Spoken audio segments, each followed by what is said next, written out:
Rivalries, sleek cars, and record-breaking speed. That's all most of us care about on the NASCAR tracks nowadays. But if you lived in the 90s, you'll be glad automakers dropped these ugly and boring car designs for sleek and cool cars.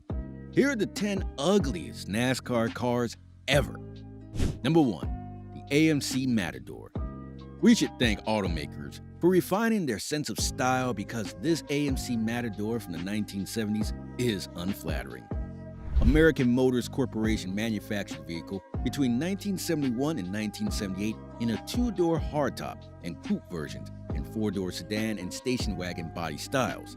The NASCAR AMC Matador was from the first generation, which focused on the family market and was also offered in performance versions.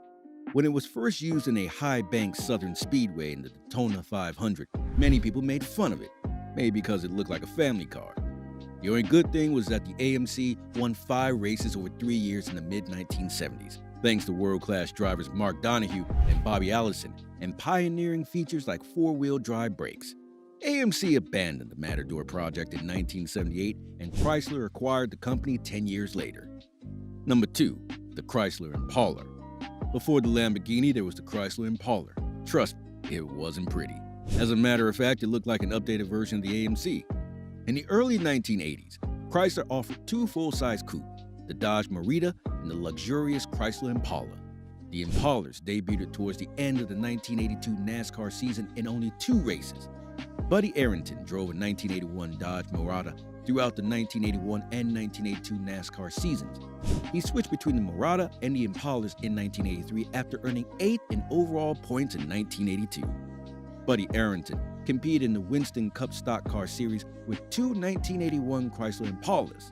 Although Chrysler did not sponsor him, maybe because they were more concerned with selling Sinatra editions of the Luxo barge than publicizing its top 10 NASCAR points performance, Buddy finished 7th in the NASCAR point standings during the 1982 season. Number 3. 1981 Monte Carlo, or should I say, Monster Carlo. The Chevrolet Monte Carlo raced in NASCAR from the early 1970s until it was discontinued in 1988. Richard Petty's Dodge and Plymouth dominated the early 1970s until Carl Yarbrough's Monte Carlo won 3 consecutive Winston Cup championships between 1976 and 1978. In 1986, NASCAR Chevrolet drivers asked for a more aerodynamic version of the Monte Carlo SS. Chevrolet agreed. Just like that, the short-nosed SS Aero Coupe was born in all his weirdness. Dale Earnhardt, who won the title in 1986 and 1987, was a big benefactor of this change. He went on to claim 4 more Winston Cup Drivers' Championships, as well as the nickname the Intimidator. The Monte Carlo returned for the 1995 season with the 5th-generation body. However, NASCAR demanded the vehicle to have bigger rear quarter panels, deviating from the factory sheet metal that race-spec cars had to use then. The 1995 body type was a fan favorite on the NASCAR circuit and won multiple NASCAR manufactured Cup races before being phased out of manufacturing in 2007. Number 4. Tucker Torpedo. Good thing this car company didn't last, because they clearly didn't care about the aesthetics on the tracks, just performance. Maybe. From the side, this race car looks like a cockroach doing squats, and I'm not even exaggerating. You can see for yourself. Preston Tucker conceived the Tucker Torpedo to demonstrate cutting-edge safety features, drivetrain design, and styling beyond the Detroit mainstream. Unfortunately, only 51 of these cars, including a prototype, were produced before the company declared bankruptcy. The original suggested price for the Tucker was $1,000, but the actual selling price was closer to $4,000. The Torpedo, however, was a prototype, and the name was never used for the production model, which was officially known as the Tucker 48. Tucker 1004, a gray automobile, was delivered to Tucker's Pittsburgh distributor before being sold to Red Harris, who owned a used car business. Joe Morella of Wilkinsburg, whose brother owned a similar used car shop, was granted permission to race the Tucker in the Poor Man's 500 in 1951. Fortunately, Tucker broke an axle on the pace lap and never officially started. I'd say good riddance, but I don't want to be mean. Number 5. Number 777, Marty Robbins' Plymouth Belvedere.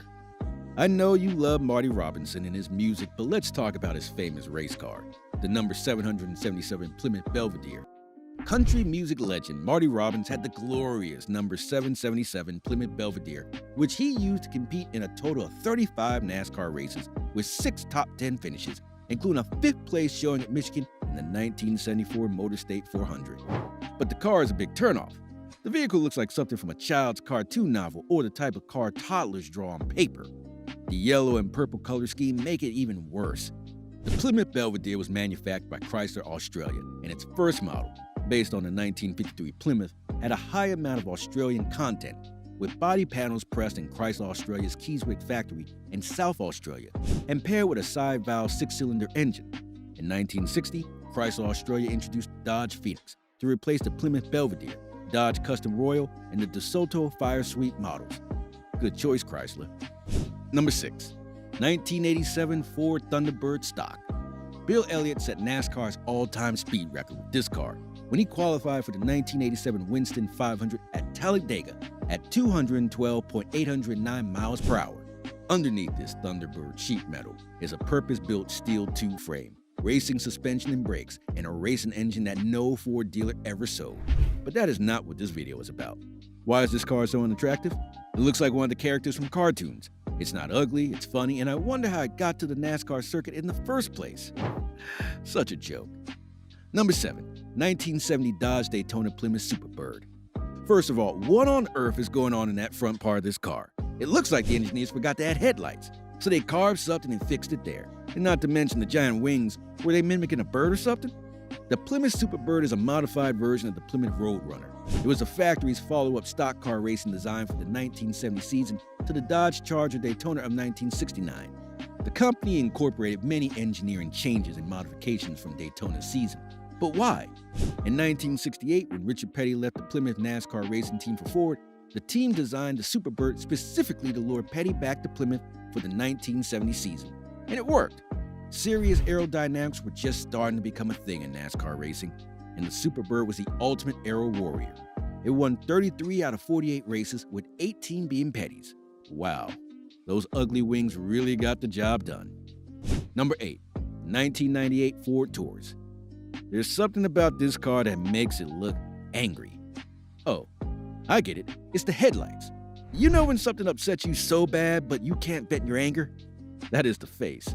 The 1998 Ford Taurus actually debuted in 1985 as a 1986 model and looked very elegant. Taurus derives its name from the Latin word bull, which is intended to mean that it is extremely powerful. Ford sold over 7 million Taurus vehicles throughout its 20-year production run. In 1998, the vehicle was modified and the grille was somewhat altered with the addition of a horizontal bar into the mouth, and the orange taillights were replaced with clear lenses. The second-generation airbags were replaced with safer ones that were designed to reduce the chance of airbag-related injuries. Pretty safe, but ugly. Number 9. 1986 Oldsmobile Delta. This car looks nothing like what should be found on a NASCAR racetrack. Take off the color scheme and it's just plain and boring with the ugliest of headlights I've ever seen. Oops, the designer didn't take his time on this one. The Oldsmobile 88 series was an image leader for Oldsmobile, especially from 1949 to 1951, when it was one of the best performing automobiles due to its small size, lightweight, and advanced overhead valve high compression V8 engine. For the 1986 model, the Delta 88 Royale switched platforms from the GMB platform to the smaller front-wheel drive H platform. A few NASCAR teams built race cars with it and ran them on the circuit between 1986 and 88. But it only won once thanks to Terry Labonte, who defeated Harry Gant by 0.63 seconds in 1986 Goodwrench 500. In 1987, the headlights changed from square seal beam quads to integrated regular beam composite lamps. I don't know who told them, but that was actually a great idea. Number 10. The 1994 Pontiac Grand Prix. You may not spot the problem immediately, but if you look closely, the 1994 Pontiac Grand Prix looks like a king cobra going after its next meal on the racetrack. I wouldn't want to race on this guy or even around him. The Grand Prix was introduced as a full-size performance coupe for the 1962 model year. It was the first expensive coupe Pontiac offered until the 1970s, when the Bonneville Brougham and the Firebird Trans Am became more exclusive. In 1994, Grand Prix went through a mid-generation facelift inside and out, and it ruined everything. They added a new front and rear fascia, plus new ground effects, which is shocking because in the late 90s, race car companies were very big on improving aerodynamics, but Pontiac didn't seem to care. Well, the result was this nasty looking wreck.